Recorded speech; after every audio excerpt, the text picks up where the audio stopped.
Hai să-ți arăt cum poți arăta așa cu doar 334 de lei. Ai nevoie de saltea, care costă 15 lei. O roată pentru abdomene la 35 de lei.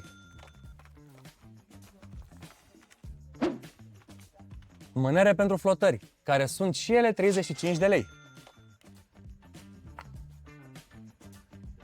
Un hand grip reglabil la doar 30 de lei. Un bidon de apă la doar 11 lei ca să te poți hidrata corespunzător. Crede-mă, este foarte important. Bun, mai punem o centură de sudație la doar 30 de lei ca să te ajute să azi grăsimea de pe abdomen. Un set de gantere de 10 kg la doar 130 de lei și o pereche de mânuși la 30 de lei. Și în final mai punem un set de 3 mini benzi elastice din cauciuc la doar 18 lei.